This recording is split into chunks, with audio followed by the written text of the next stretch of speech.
We are vastly better because of the insane play of Joey the Fireman Aguilar so far. Austin, talk us through Joey's season so far. Dude, I'm doing some of this advanced research. It's actually unbelievable that how good he's been. For one, how good he's been. I mean, I listen, we both expected him to be better than Nico. We said that coming into the year. Right.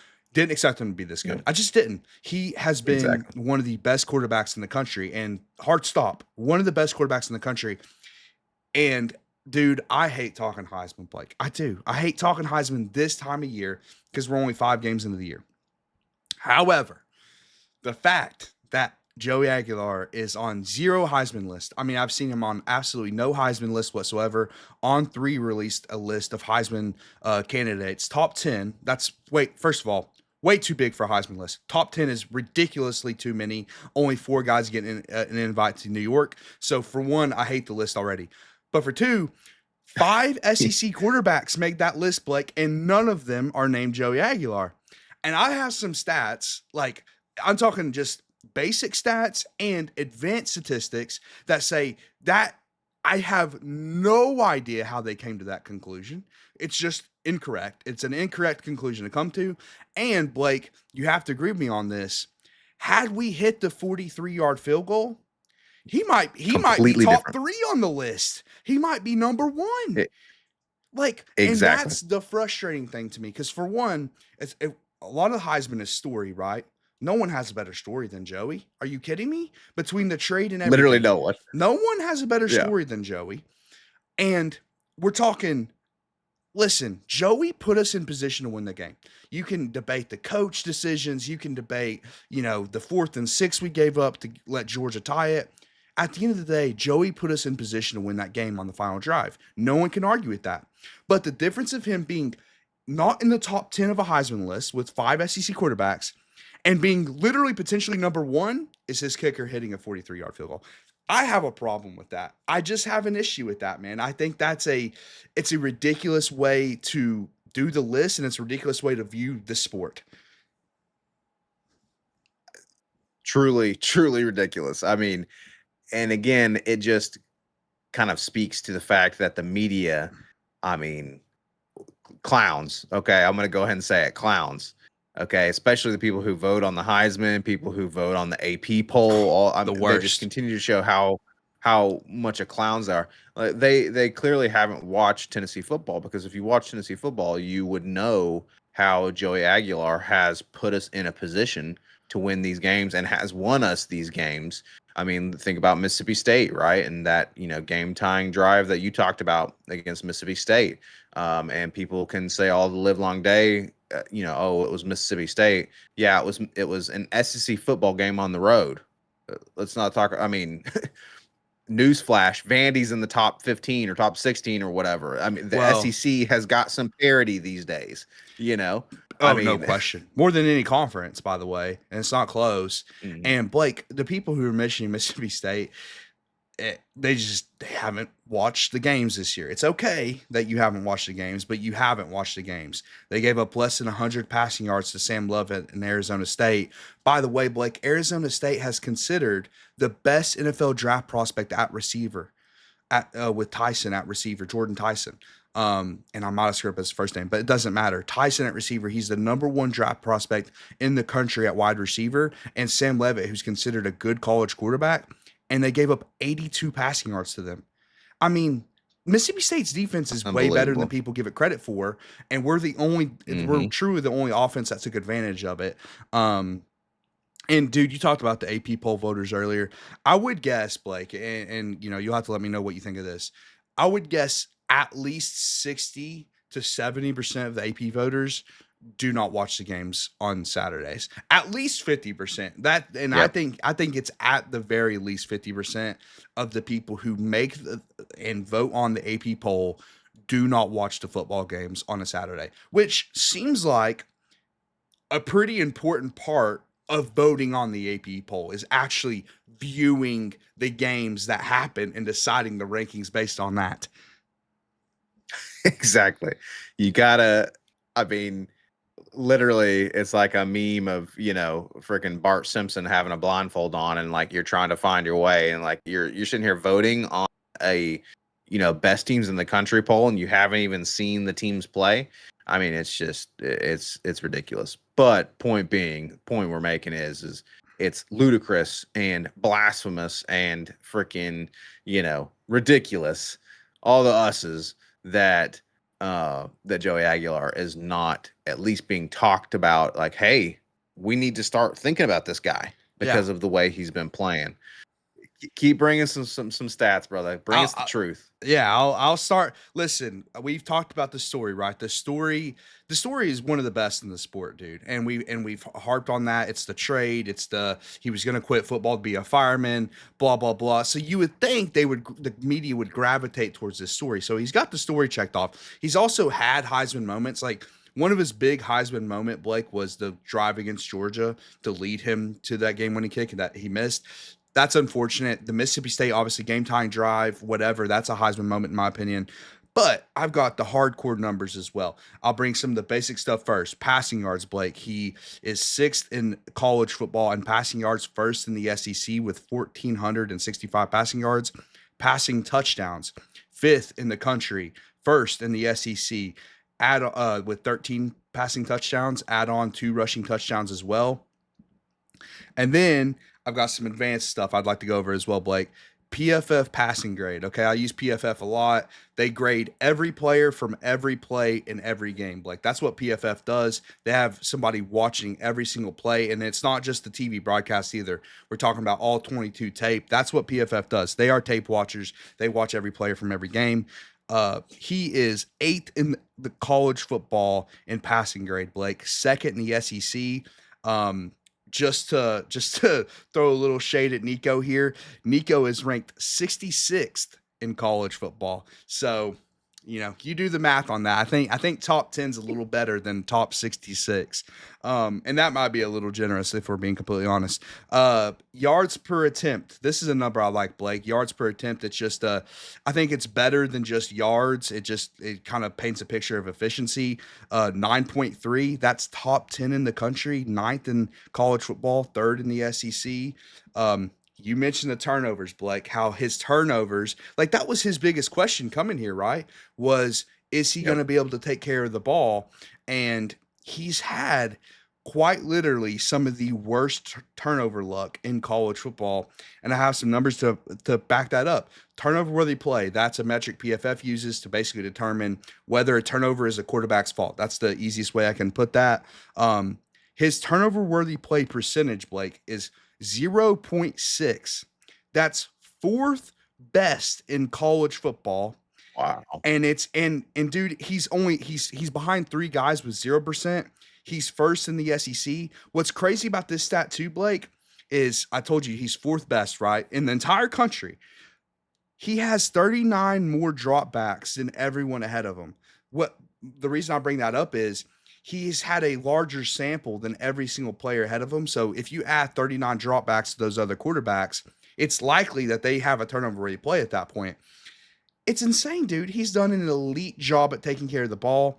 Unfortunately, he's been incredibly unlucky though with turning the ball over.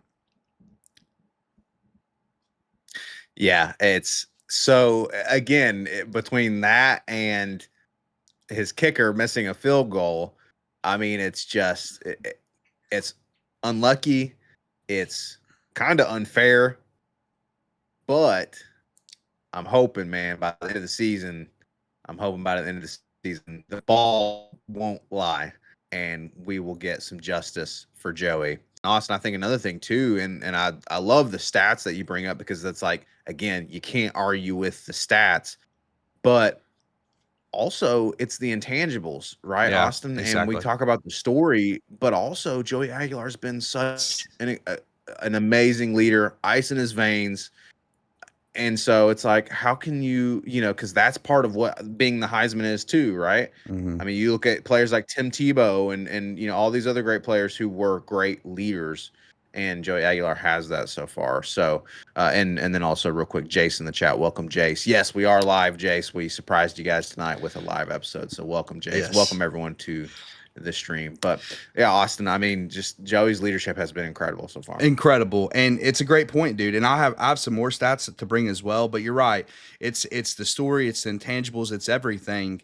But again, the advanced metrics speak so highly of Joey as well. So we're talking about turnover being kind of unlucky with his turnovers and how he's actually done a really good job of taking care of the ball. Part of the reason he's been unlucky with turnovers, Blake, is this stat. Now, this is you can look at this two ways. You can look at this as a positive and a negative. From Joey's perspective, it's very positive, but from the receiver's perspective, it's not great. So, drop percentage, Blake. PFF does drop percentage. Drops on target passes dropped, or excuse me, on target passes dropped by the receiver. Okay, that's a stat that they have. For all these, by the way, I did a 50% minimum dropbacks. That's just a side note. But anyways, 12.8% of Joey's on target passes have been dropped this year, Blake. That's seventh most in college football. Seventh most in college football, first in the SEC. He also, once again, has more attempts than everyone ahead of him. So he has a bigger sample, more passes, and a very high percentage of Joey Aguilar's passes have been dropped. So, A, he's been extremely productive. He's leading the SEC in passing yards and passing touchdowns. But B, he's been the unluckiest in the conference and seventh most in college football in drops. Now, I think our receivers have been good this year. We're going to talk about Chris Brazzell here in a minute and the receivers as a whole. I think they've been good. But dude, I mean, we're talking about a dude who is, I mean, he should be so far ahead of everyone in passing yards and passing touchdowns if he hasn't gotten so unlucky with unlucky turnovers and receivers letting him down at the end of the day, man. I mean, I think our receivers have been good, but they've struggled with drops by that stat. I mean, seventh in college football, that's unbelievable, man. Yeah, and as much as we're going to give praise to our receivers and Brazzle, and of course Brazzle, you don't include Brazzle's name in that, No. right? What is he? He's got like maybe one drop on the year or something like that. So, um, but yeah, these other receivers, we're going to give them praise, but by the same token, there is room for improvement, absolutely. And so, man, it's in between that and It's speaking of nuts. Brazel and the OPI call again and Yes, Mississippi and they're not State even taking off counting that. another, That's the thing. not That's a touchdown off the exactly, not board, even Blake. counting that literal touchdown and what was it, like 50 or 60 yards total? Yeah. So I mean, So how much does that you shoot him up another few slots, on these ranking or on stats, from that? so here's another thing, man. So he's gotten unlucky with drops. He's gotten unlucky with turnovers. He's done a great job at not turning the ball over. Great passing grade. Another thing I look at with quarterbacks, Blake, which this is a main thing that we've been comparing him with Nico with, because this is one of Nico's biggest issues, which is pressure to sack percentage, Blake. What that basically means Yes. is the amount of pressures that turn into sacks for Joey Aguilar. Very important number for quarterbacks because a lot of casual fans they make the mistake of thinking offensive line is the biggest reason for sacks. Like they blame the sacks on the offensive line almost 100% of the time. You shouldn't look at it like that. A lot of it has to do with the quarterback. And can the quarterback evade the sack or can he get rid of the ball on time and can he process quickly? This is another unreal stat, dude. 5.4% of his pressures turn into sacks, Blake. That's good for fifth in college football and first in the country or first in the SEC. Fifth in college football. Wow. I just got done. And by the way, I'll throw out one more thing. His ADOT, which is average depth of target, Blake, is 9.7, which is 24th in the FBS. The only reason I bring that up is for the people that want to say, well, maybe it's a dink and dunk offense and he just doesn't, he's not putting the ball deep down the field, so he's not going to turn the ball over. No, it's one of the highest average depth of targets in entire college football. Like he's asked to throw downfield, he's asked to make tough, tight window throws. He's just been able to do it. But going back to that pressure to sack, man, that is so crucial for quarterbacks, man. That's one of the things that translates to the next level more than anything, which is, can the quarterback evade sacks? Can he not take the negative plays?